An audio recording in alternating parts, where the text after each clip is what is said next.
Hey guys, what's going on? DT here, and we're going to take a look at a real quick Necro leveling build, which I've been playing around with since this past weekend was the GW2 beta event. I really fell in love with Reaper. I don't have a Necro at the moment, so I figured I need to level it up. So, for this build, which I did not build myself, I actually got this off the internet, not going to lie.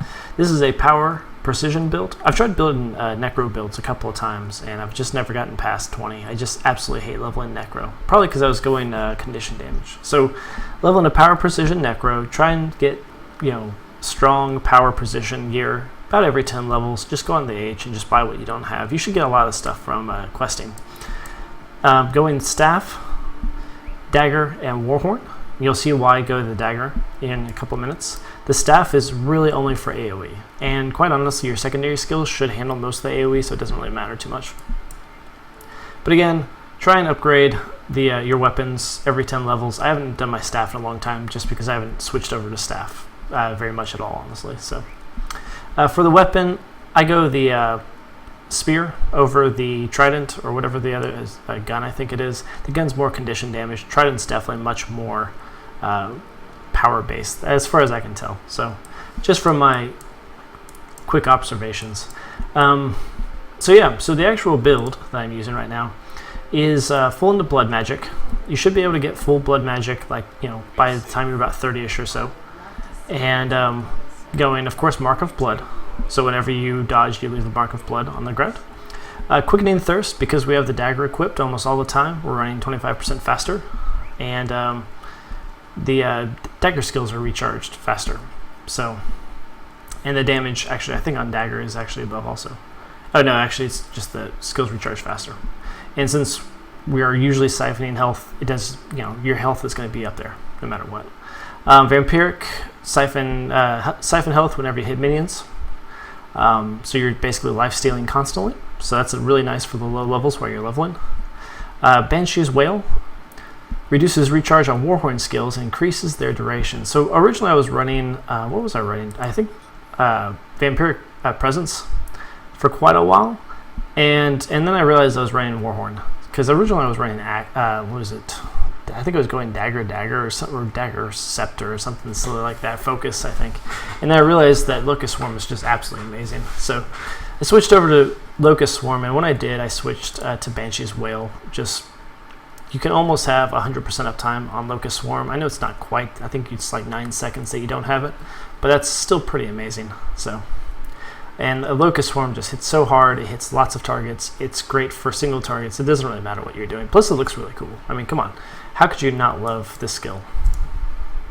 So, I mean, I remember seeing this in the beta for Guild Wars and thought that was like the coolest thing ever. I mean, come on, black and green. So, anyway, very Necromancer. Last rites, as long as you're not down, allies near you do not bleed out if they're down, gaining health power based on your current health. So as long as you're above health, you get extra power. So that's really neat. And since you're going to be constantly gaining health from Vampiric, and what we're going to see here in a sec with the wells, you're going to stay above these health thresholds pretty often. So, and then the last one, Vampiric Rituals. Wells siphon health every time they pulse and grant protection to allies when cast, reducing recharge on wells. So right now, I'm actually running one Well of Suffering, just because it's absolutely, this is really strong. But the second well is actually corrosive. The second well that I'm going to be switching to is going to be, where is that well? Oh, let's just go over here. I like looking at it like this way. The second well is going to end up being a Well of Power, I believe. So, no, not the Well of Power. It's the, Well of Darkness. So Well of Darkness is the next well that I'm going to get whenever I get enough hero points. I think it's like I need 2 more hero points to get it. So I'll be switching out this Corrosive Poison Cloud, which is really nice. Don't get me wrong. Corrosive, whenever you go into AoE, I usually pop Locust Swarm, Well of Suffering, and Poison Cloud, and things just melt. But overall, just for more survivability, I can take on larger packs if I switch over to the Blinding Well. For the Heroic at 31, if you're human, there's not very much better than Reaper of Greneth. If you have the Collector's Edition, then Misfire Wolf isn't too bad. I think Hand of Balthazar is human also. So, Reaper of Greneth is pretty amazing. Even at high level, I know a lot of people kind of go Reaper. Sometimes. A lot of people go Leech Form also. And I've heard a lot of people say not to go Flesh Golem just because it's pretty stupid. And don't go minions in general because they're pretty stupid. I'll have to play around with it. Plague seems pretty fun, but I'll probably end up going Leech Form. So the next, at 45, the next specialization I'm going to go into is going to be Death Magic. Let's see. Yeah, no, Soul Reaping, that's right.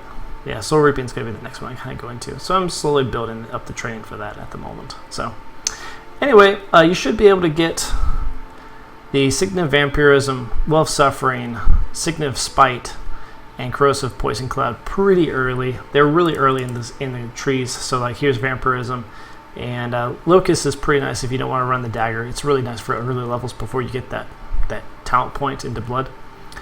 And then here's Signet of Spite, so that's pretty fast in Signets. Corruption, Poison Cloud's pretty nice. I mean, it's the first one.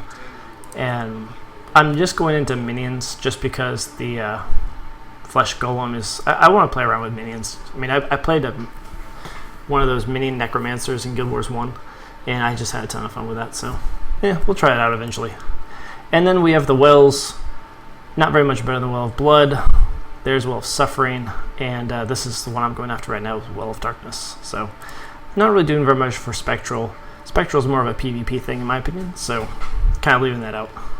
And again, going Blood Magic, Soul Reaping, and I guess eventually Spite once I get up to like 75 or whatever it ends up being. So, anyway, guys, I hope that helps you figure out how to level your Necro just a little bit.